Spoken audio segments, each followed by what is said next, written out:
Most economic principles, such as supply and demand, assume that people are rational, and most people assume that they themselves are rational.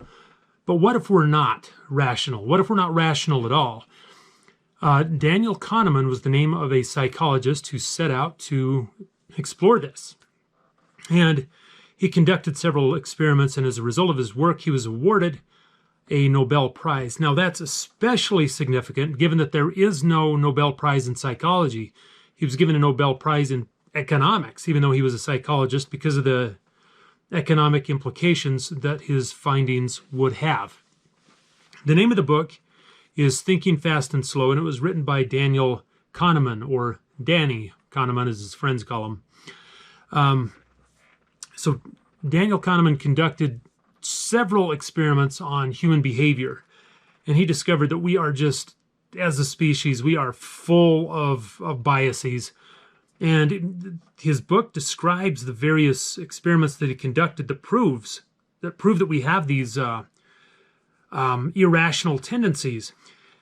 And politicians, marketers, activists, others all exploit these cognitive biases that we have.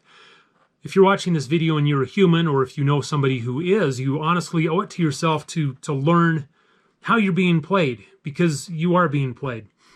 But I will warn you that once you've been exposed to this, once you've read it, you can't unsee it.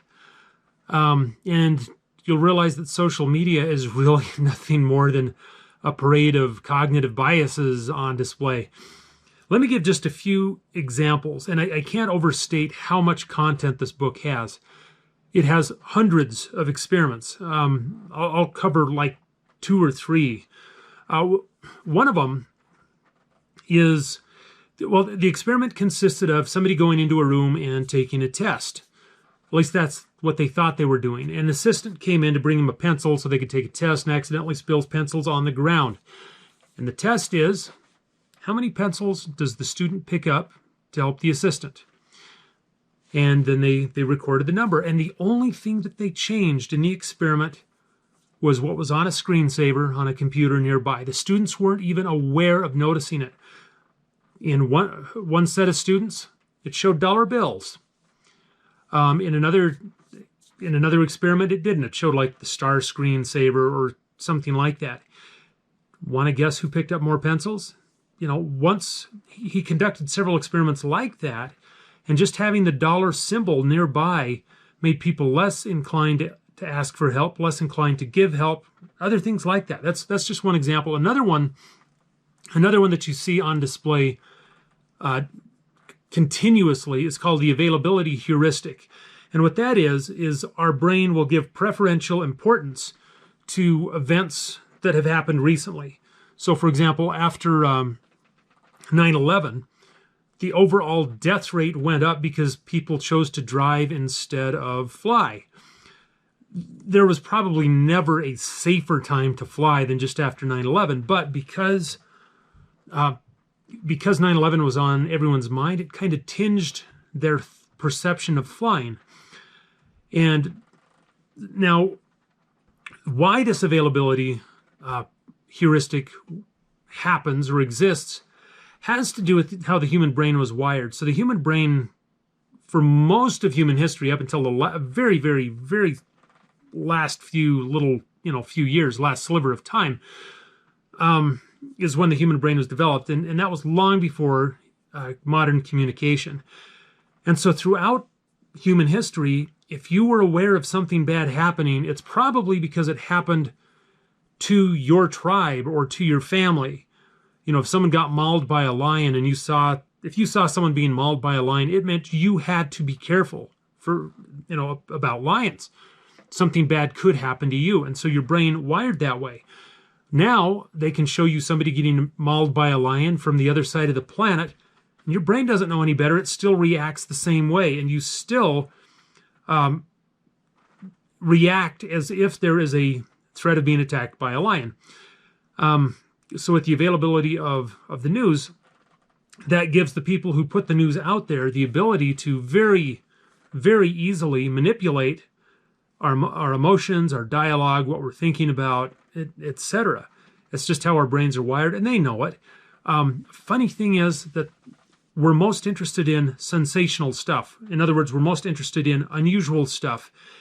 And thanks to the availability heuristic, the unusual stuff is the first stuff that comes to mind, and it warps our whole perception of reality. Read the news today. Read the news any day, and you'll see this to be the case. Anchoring is a concept by which you attach undue importance to the first bit of information that you get. If you hear that so-and-so is a bad person or a jerk, it's an uphill battle for that person to overcome it. Same with anything else. The first bit of information is what you cling to. Optimism. I found out that we have a bias towards optimism. Everyone thinks their best days are ahead, that this year is going to be better than last year. Our brains aren't wired to anticipate negative events. It's, and even if we know that there is negative information out there, but we don't know what it is, our tendency is to exclude it from the decision-making process. Loss aversion. Oh my goodness. Let me give you a scenario. It's midnight. The phone rings. Somebody says, hey, come out on your front porch and I'll give you $50. And it's somebody you know, someone you trust, so that's not an issue. Come outside, wake up, get out of bed, come outside, and I'll give you $50. How many of you are going to do it, and how many are just going to stay in bed? Scenario number 2, somebody calls up and says, hey, there's somebody stealing your $50 lawn chair off your porch. How many of you are going to stay in bed and let him steal it? Some of you are, but most people would react to that.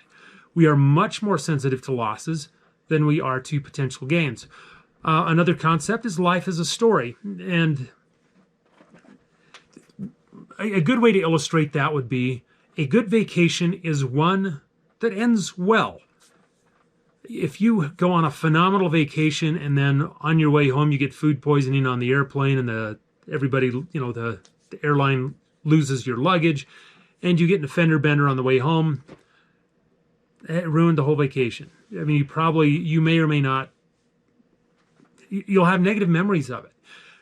If you have the worst vacation ever, but on the way home a series of awesome things happens, you tend to carry that over. So things are how they end.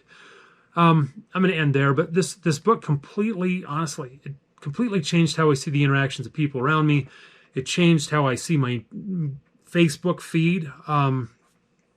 There's people who seriously seek out the very worst thing that happened in America or in the world and post it and they get upset about it and expect people to get upset. Why would you want to live that way? Anyway, phenomenal book. You'll learn a lot about people. You'll learn a lot about yourself. Very highly recommended. Talk to you later.